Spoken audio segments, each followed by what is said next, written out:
परिवर्तन का मन बना लिया है और हमारे देश के यशस्वी प्रधानमंत्री मोदी जी के नेतृत्व में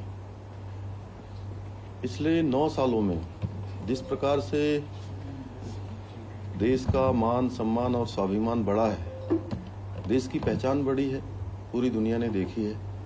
अभी अभी हमने भारत को जो G20 की अध्यक्षता मिली हमारे प्रधानमंत्री जी के नेतृत्व में, G20 में जिस प्रकार से दिल्ली घोषणा पत्र जारी हुआ, जिसके बारे में लोग तमाम प्रकार की मीडिया में भी कई सारी बातें आ रही थी कि रूस यूक्रेन के संबंध में घोषणा पत्र जारी नहीं हो पाएगा।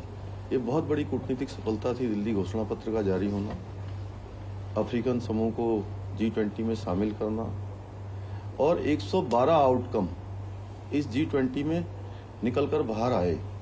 जो आज तक के G20 की जितनी भी आज तक की समिटें हुई हैं, उन समिटों में सबसे सफल G20 की समिट भारत की अध्यक्षता वाली G20 की समिट जो हमारे देश के यशस्वी प्रधानमंत्री मोदी जी के नेतृत्व में हुई है। भारत के अंदर अनेकों ऐसी योजनाएं 9 वर्षों में चली हैं, गरीब कल्याण की, सुशासन की, विकास की।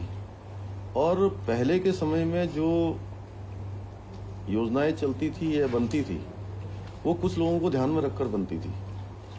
इन सालों में माननीय प्रधानमंत्री मोदी जी के नेतृत्व में वो योजनाएं बनी हैं जिसकी गरीबों को आवश्यकता है, मातृशक्ति को आवश्यकता है और समाज के अंतिम छोर में खड़े हुए लोगों को जो जरूरत है। चाहे आज हम जनधन खातों की बात करें, जनधन खाते खुले हैं, हमारा राजस्थान भी उससे लाभान्वित हुआ है। गरीब कल्याण में जो अन्न देने का काम पिछले 3.5 सालों से लगातार चल रहा है, उससे राजस्थान की बड़ी आबादी सीधे सीधे लाभान्वित हो रही है।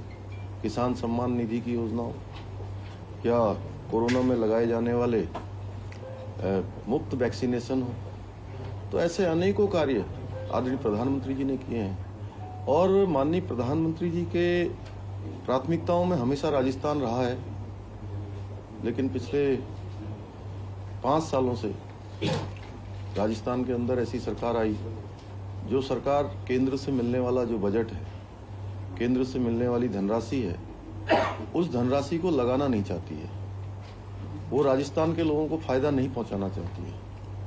इसका उदाहरण है जल जीवन मिशन में हजारों हजार करोड़ की जो धनराशि आई है, वो धनराशि आज खर्च नहीं हो रही है। राजस्थान में आखंड जो भ्रष्टाचार के मामले आए हैं, उसमें भी राजस्थान प्रथम स्थान पर आया है। सड़कों में हम जब जाते हैं तो कल रात हमारा 150 किलोमीटर के लगभग पूरे दिन भर की यात्रा हमने करी है। अनेकों स्थानों पर सड़कों पर गड्ढे हैं, अपराध के आंकड़े सारे पार हो रहे हैं। किस प्रकार से यहाँ की बहन बेटियों के साथ निर्वस्त्र पर घुमाया जाता है, सरकार को पता भी नहीं चलता है। जब लोग हल्ला करते हैं, लोगों में आंदोलन होता है, उसके बाद सरकार आती है। और जो हिंदू सनातन संस्कृति की विरोध की बात है, वो आज जो महागठबंधन जिसको कहते हैं घमंडिया गठबंधन, उस गठबंधन के लोगों में होड़ लगी हुई है कि कौन ज्यादा से ज्यादा सनातन संस्कृति, सनातन हिंदू संस्कृति के बारे में कौन अधिक से अधिक अपशब्दों का प्रयोग कर सकता है, कौन ज्यादा नीचता पर जा सकता है। इस प्रकार का काम हो रहा है। जैसे उदयनिधि स्टालिन तमिलनाडु के मंत्री हैं, वहाँ के मुख्यमंत्री जी के बेटे भी हैं। वो जिस प्रकार की टिप्पणी आज सनातन हिंदू संस्कृति पर कर रहे हैं, ये इस गठबंधन का चरित्र बताता है। कांग्रेस पार्टी के जो राष्ट्रीय अध्यक्ष हैं, उनके बेटे प्रियांक खड़गे जिस प्रकार से सनातन हिंदू संस्कृति की तुलना डेंगू से, मलेरिया से करते हैं, और गठबंधन के बड़े बड़े लोग शांत रहते हैं। सोनिया गांधी जी कुछ नहीं बोलती, राहुल जी कुछ नहीं बोलते हैं, अन्य जो गठबंधन के साथी हैं सारे के सारे चुप बैठे रहते हैं। और राजस्थान तो सनातन हिंदू संस्कृति के विरोध का एक, मैं कहूं कि सबसे अग्रणी राज्य बन गया है। यहाँ पर हिंदू जितने भी त्योहार होते हैं, चाहे दशहरा पर्व हो, रामनवमी हो, कोई अन्य पर्व हो, उन पर्वों पर पाबंदी लगा दी जाती है। शिवलिंग को किस तरह से काटा जाता है, कटर लगाकर काटा जाता है, ये हम सब देख रहे हैं। आदरणीय प्रधानमंत्री मोदी जी के नेतृत्व में भारतीय जनता पार्टी ने जो कहा है वो किया है। चाहे कश्मीर के अंदर धारा 370 समाप्त करनी हो, वह कश्मीर के अंदर धारा 370 समाप्ति ही नहीं हुई, बल्कि शांति से आज लाल किले पर तिरंगा फहर रहा है। एक समय था लोग बड़ी बड़ी बातें करते थे कि धारा 370 समाप्त होगी तो कत्लेआम हो जाएगा, खून की नदियां बह जाएंगी। वहां पर शांति से जिस प्रकार से धारा 370 लागू हुई है वो देश के इतिहास में इससे बड़े या सुशासन का कोई उदाहरण नहीं हो सकता। इसी प्रकार से पूरे देश के लोगों की आस्था भगवान राम पर, भगवान राम का भव्य और दिव्य मंदिर बने।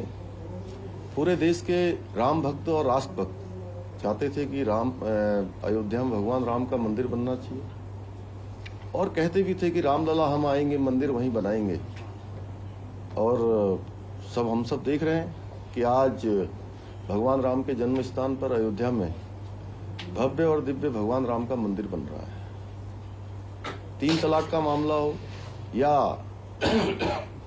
जो कल ही देश के अंदर एक इतिहास बना है, महिला आरक्षण बिल जिस प्रकार से संसद के अंदर आज पास हो गया, माननीय प्रधानमंत्री जी की सोच कि मातृशक्ति को आगे लाना है, माताओं बहनों को आगे लाना है, उनकी हमेशा से प्राथमिकता में रहा है। और ये ऐतिहासिक काम देश की आज़ादी के बाद पहली बार उन्होंने किया है। ऐसे अनेकों काम आज मोदी जी लगातार देश को आगे बढ़ाने का काम कर रहे हैं, विकास का काम कर रहे हैं। दूसरी तरफ कांग्रेस पार्टी और उसके गठबंधन वो लगातार देश को विनाश की ओर ले जाने का काम करते हैं। मोदी जी जहां सनातन भक्ति की बात करते हैं, सनातन हिंदू संस्कृति की भक्ति की बात करते हैं, ये हमेशा सनातन विरोध की बात करते हैं। अरे मैं पूछना चाहता हूं भाई कि ठीक है, आपने अपने गठबंधन का नाम INDA रख लिया, कोई बात नहीं, लेकिन आपको भारत शब्द से चिढ़ क्यों है? आपको वंदे मातरम कहने में क्या आपत्ति है? आप तमाम ऐसी चीजें जो देश के सनातन के साथ जुड़ी हुई हैं, उन सब का विरोध करते हैं। और मोदी जी का विरोध करते करते कहीं न कहीं आप देश के विरोध पर उतारू हो जा रहे हैं। आज पूरी कांग्रेस पार्टी हो या उसका जो ये बना हुआ भानुमति का कुनबा है, आज इसी बात पर उतारू है। इसलिए पूरे देश के अंदर आज लोगों में एक विश्वास बढ़ा है। आज भारत का मान सम्मान दुनिया में बढ़ा है। पूरे भारतवासी देख रहे हैं, हम चंद्रयान पर पहुंच गए हैं, हमारा आदित्ययान लॉन्च हो गया है। चाहे साइंस टेक्नोलॉजी हो, चाहे रक्षा का क्षेत्र हो, चाहे वो कृषि का क्षेत्र हो, आयात का क्षेत्र हो, हर क्षेत्र में आज भारत आगे बढ़ रहा है। राजस्थान के अंदर भी पिछले 5 सालों में जो विकास का पहिया रुक गया, उस विकास के पहिए को बढ़ाने के लिए मैंने देखा है कि राजस्थान की जनता, राजस्थान की मातृशक्ति, राजस्थान के नौजवान, यहाँ का आम जनमानस डबल इंजन की सरकार बनाएगा और राजस्थान तेज गति से भारत के विकास में अपना योगदान देगा। सर, परिवर्तन यात्रा में एक सवाल ये सबसे ज्यादा उठा है कि जो पूर्व मुख्यमंत्री है वो नाराज है। क्या वो नाराज है, क्या है, पूरा आप बता सकते हैं? देखिए, पार्टी ने सबके अपने अपने कार्यक्रम तय किए हुए हैं और अभी परिवर्तन यात्राएं चल रही हैं। परिवर्तन यात्राओं के बाद भी और सारी यात्राएं चलनी हैं, बहुत सारे कार्यक्रम होने, सभी नेता लगेंगे और हमारा बहुत व्यापक संगठन है और सबकी मंशा एक ही है कि भारतीय जनता पार्टी की सरकार बननी चाहिए। और वह यहाँ के कार्यकर्ताओं में, यहाँ की आम जनता में जो जोश है, अब कोई संदेह नहीं बचा है कि राजस्थान के अंदर परिवर्तन होने वाला है, भाजपा की सरकार बनने वाली है। सर, उत्तराखंड में लैंड जिहाद पर काम किया गया, समान नागरिक अधिकार दिए गए।